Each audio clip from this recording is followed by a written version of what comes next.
아멘. 하나님 말씀은 출애굽기 3장 13절부터 22절까지 말씀입니다. 출애굽기 3장 13절부터 마지막 절까지 한 절씩 교독하겠습니다. 13절입니다. 모세가 하나님께 아뢰되 내가 이스라엘 자손에게 가서 이르기를 너희의 조상의 하나님이 나를 너희에게 보내셨다 하면 그들이 내게 묻기를 그의 이름이 무엇이냐 하리니 내가 무엇이라고 그들에게 말하리까.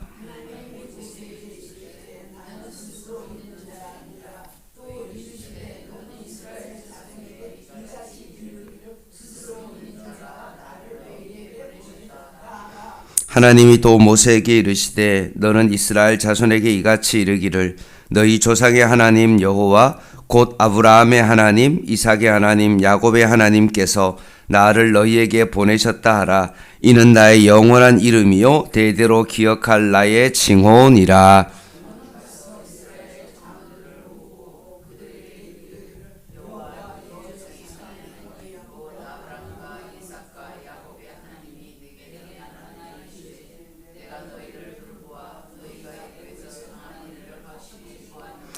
내가 말하였거니와 내가 너희를 애굽의 고난 중에서 인도하여 내어 젖과 꿀이 흐르는 땅 곧 가나안 족속, 헷 족속, 아모리 족속, 브리스 족속, 히위 족속, 여부스 족속의 땅으로 올라가게 하리라 하셨다 하면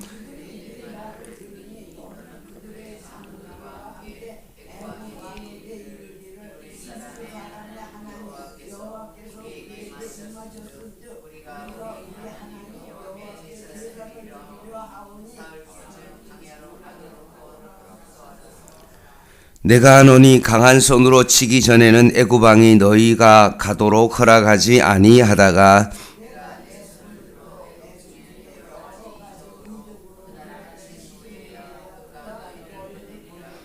내가 애굽 사람으로 이 백성에게 은혜를 입히게 할지라 너희가 나갈 때 빈손으로 가지 아니하리니 여인들은 모두 그 이웃 사람과 및 자기 집에 거류하는 여인에게 은폐물과 금폐물과 의복을 구하여 너희의 자녀를 꾸미라.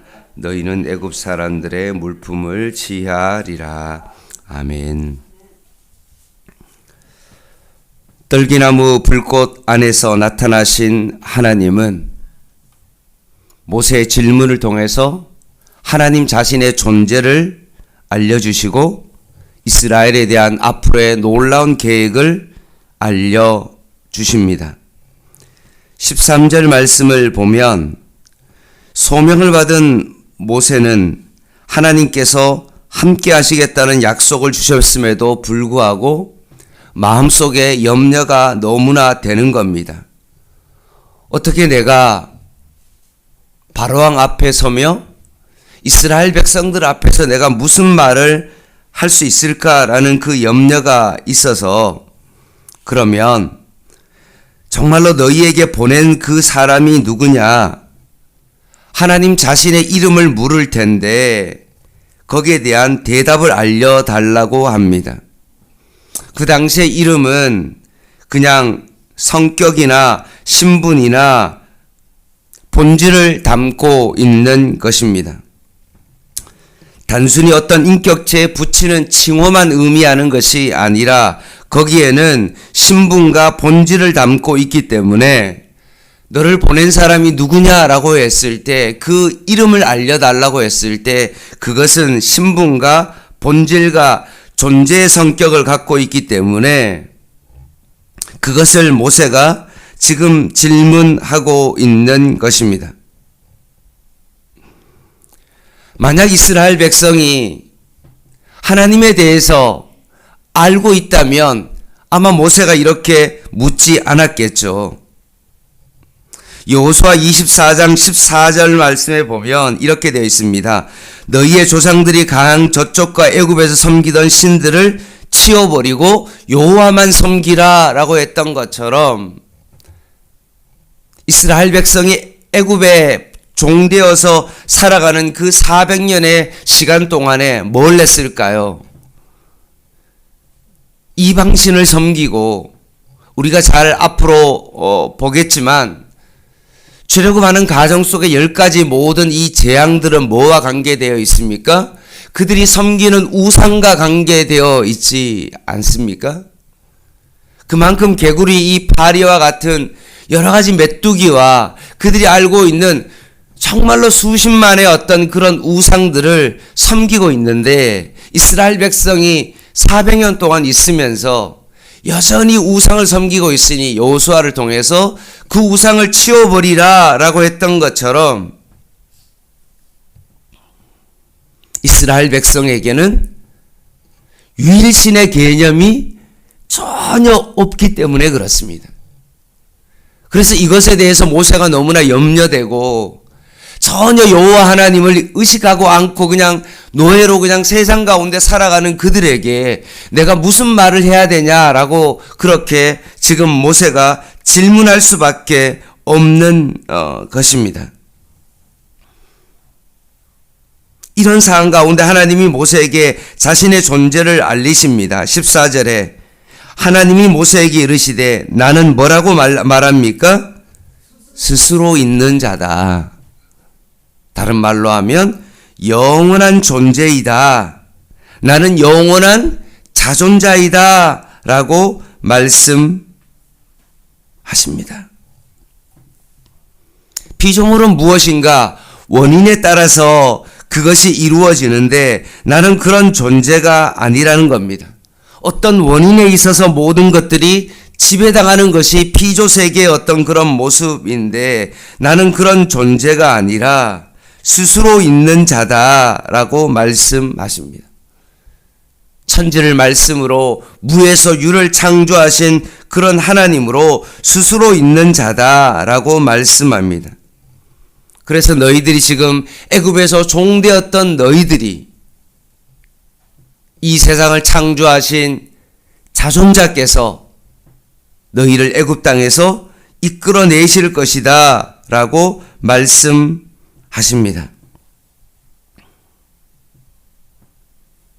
그래서 이것을 통해서 전혀 하나님에 대한 마음이 없던 그들에게 하나님에 대한 생각을 불러일으킬 것이고 다시 한번 하나님에 대한 놀라운 비전을 그들이 꾸게 될 것이다 라고 말씀하십니다.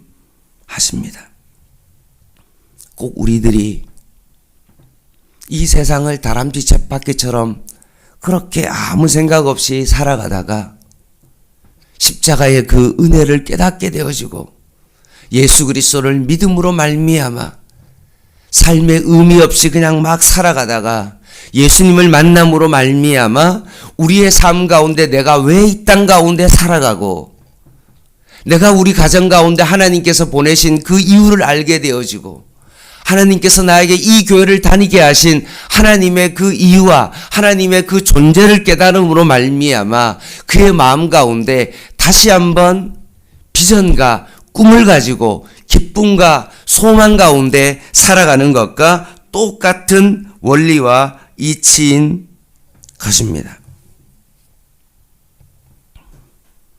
그러면서 나는 스스로 있는 자다라고 말씀하실 뿐만 아니라 조금 더 쉬운 문장으로 자신을 소개하십니다. 15절입니다. 너희 조상의 하나님 여호와 아브라함의 하나님 이삭의 야곱이 섬기던 하나님 바로 여호와다. 나는 스스로 있는 자다 라고 말씀하시면서 이스라엘 백성이 이해할 수 있도록 아브라함과 이삭과 야곱의 언약의 하나님이시다 라고 말씀하십니다.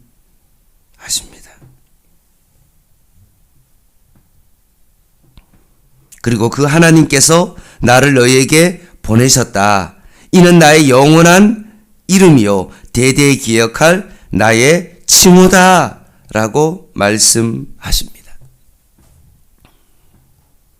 떨기나무와 같이 1m로 아주 작고 볼품없던 그런 인생 가운데 하나님께서 불꽃 가운데 나타나서 그 불꽃이 사라지지 않는 것처럼 순간적으로 뭔가 하려고 하는 어떤 그런 의욕이 있지만 쉽게 사그라질 수밖에 없는 어떤 우리의 그런 인생 가운데 하나님께서 모세에게 나타나셔서 그 불꽃이 사라지지 않도록 하나님의 놀라운 꿈과 계획을 그들에게 지금 말씀하고 있는 것입니다.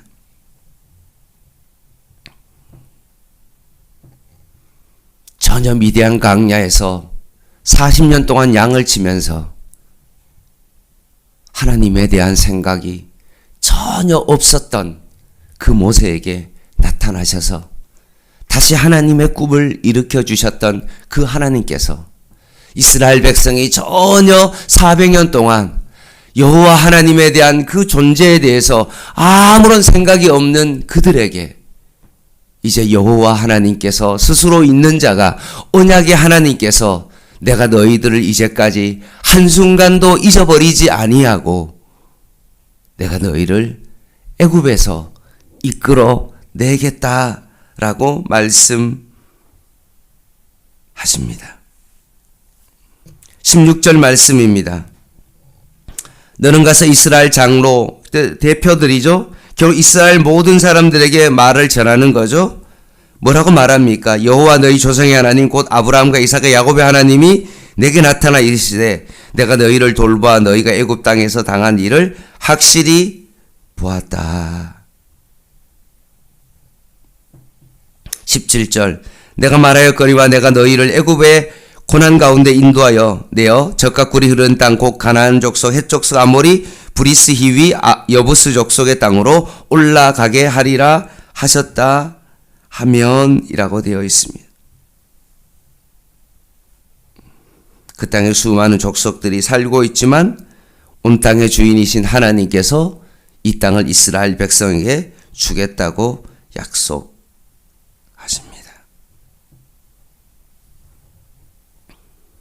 모세를 통하여 하나님의 말씀이 이스라엘 백성에게 들려질 때 그들은 하나님의 말씀을 들음으로 다시 한번 믿음이 생기기 시작합니다.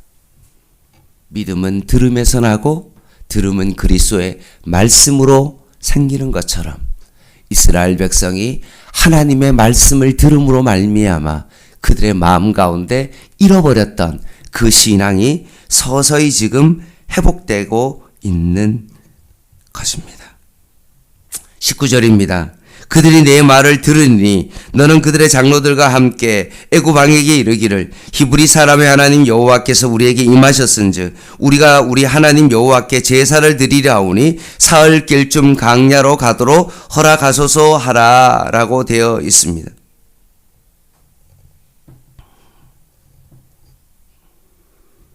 모세는 도망자죠. 이스라엘 백성 고센 땅에서 노예로서 양을 치는 목자에 불과했지만 바로 왕이 전혀 듣지 않을 거라고 예상했지만 모세는 자신의 신분과 처지로 나아가는 것이 아니라 하나님께서 보내신 그 하나님의 그 말씀과 그 순종을 통하여 지금 바로 앞에 서게 되는 것입니다. 그러면서 애굽 왕에게 여호와를 소개하기에 앞서서 히브리 사람의 하나님으로 그것을 알리고 있고 그리고 그 하나님 여호와께 제사를 드리러 사흘길 광야로 가겠다라고 말합니다. 그 정도 거리면 어느 정도 되냐 하면 시내산 근처까지 가서 예배를 드리겠다. 이제는 우상에서 벗어나서 여호와 하나님만을 섬기겠다라는 의지를 지금 밝히고 있습니다. 19절입니다. 내가 분명히 아논이 강한 손으로 치기 전에는 애굽 왕이 너희가 가도록 허락하지 아니하다가 내가 내 손을 들어 애굽 중에 여러 가지 이적으로 그 나라를 친 후에야 그가 너희를 보낼 것이다 라고 말합니다. 순순히 60만을 보낼 리가 없죠. 엄청난 노동력인데 손해를 볼 바로 왕이 아니기 때문에 그렇습니다. 강한 손으로 치기 전에는 그들이 내보낼 이가 없는 것입니다. 모세가 40이 되었을 때 뭔가 동족을 도와주려고 그렇게 하는 마음으로 나갔다가 애굽 사람이 너무나 히브리 사람을 고되게 하니까 어떻게 했습니까? 강하게 쳐서 죽였죠. 그때 쓴 단어가 바로 여기에 나오고 있습니다. 하나님께서 바로를 강하게 애굽 사람을 강하게 칠 것이다. 모세가 애굽 사람을 죽였던 것과 마찬가지로 그렇게 강하게 하면 바로 왕이 결국 손을 들 것이다 라고 말씀하십니다. 그리고 이뿐만 아니라 21절 22절 말씀에 떠날 때 너희가 이웃에게 많은 보물을 얻어서 나가게 될 것이다 라고 말씀합니다. 창세기 15장 14절 말씀에 이렇게 되어 있습니다. 그들이 섬기던 나라를 내가 징벌할지며 그 후에 내 자손이 큰 재물을 이끌고 나오리라 라고 했던 그 약속의 말씀이 22절 말씀에 은폐물과 금폐물과 의복을 구하다, 여기서는 뭐 빌다 그런 뜻이 아니라 이제까지 노예로서 정당한 일을 했으니 그것을 요구하여 그 대가를 요구하여 가지고 나온다 라고 말씀하십니다. 말씀을 마무리하겠습니다. 인간적인 눈으로 바라보면 이스라엘 백성은 애굽의 종이고 참 힘이 없어 보입니다. 그러나 온 우주 만물을 창조하신 그 하나님께서 지금 이스라엘 백성을 하나님의 손 안에 붙들고 있다는 것입니다. 그들은 하나님을 잊어버리고 자기 마음대로 생활했지만 하나님은 한순간도 그들을 잊어버리지 아니하고 침상길 동안에도 정말로 머리털이 정말로 나고 빠지는 그 순간에도 그들의 안고 일어섬을 하나님께서 늘 기억하시고 그들의 삶 가운데 반드시 역사하시고 하나님은 일하신다는 것입니다. 오늘도 여러분의 인생을 바라볼 때 초라하고 참 나는 아무것도 아닌 것 같고 내가 이렇게 반복적인 인생을 살다가 신앙생활도 제대로 하지 못하는 것 같고 가정의 일도 정말로 제대로 되는 것도 없고 뭔가 그냥 그럭저럭 살아가는 그런 인생이라고 생각할 수 있지만 그럼에도 불구하고 하나님의 강한 손이 여러분을 지금도 붙들고 있다는 사실을 여러분 꼭 기억하시고 오늘도 여호와의 함께 하심을 기억하시고 하나님께서 애굽의 모든 백성들을 강하게 치시고 출애굽하셨던 것처럼 여러분의 인생 가운데 오늘도 함께 하시고 역사하실 것을 믿으며 오늘 하루 살아가는 저와 여러분 되시기를 주님의 이름으로 간절히 부탁을 드립니다. 기도하겠습니다.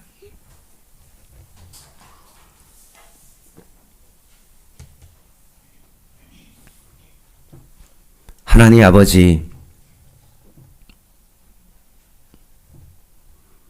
애굽의 건세 안에서 노예 생활하던 그들을, 이스라엘 백성을 하나님의 강한 손으로 그들을 구원하신 것처럼 우리를 사단의 건세 아래에서 십자가의 능력으로 영원한 죽음에서 생명으로 해방시켜 주신 그 하나님을 기억하며 오늘도 믿음 가운데 살아가게 하여 주시옵소서. 오늘도 하나님의 말씀을 듣고 우리들의 그 마음 가운데 살아 움직이는 하나님의 그 말씀의 능력을 통하여서 우리의 삶 가운데 다시 한번 비전이 일어나게 하여 주시고 우리 가정을 향한 하나님의 놀라운 계획과 일터를 통한 하나님의 교회를 통한 하나님의 놀라운 계획하심을 발견케 하여 주시옵소서. 하나님, 바자회가 얼마 남지 않았습니다. 믿음으로 잘 준비할 수 있도록 주님께서 도와주시고 하나님의 은혜가 넘치는 바자회 되게 하여 주시옵소서. 주시옵소서. 예수님의 이름으로 기도드립니다. 아멘. 7시 반에 수요 예배 있습니다. 개인 기도 하시겠습니다.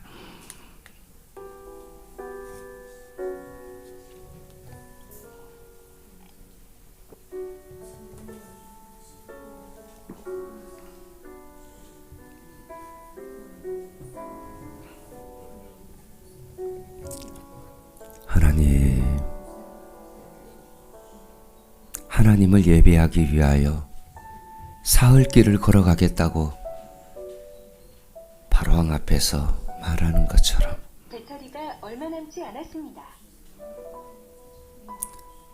우리가 예배를 드리러 가는 그 걸음이 사흘이 걸릴지라도, 예배하는 조건이 참 어렵고 힘들지라도 예배하는 삶을 살아가게 하여 주시옵소서.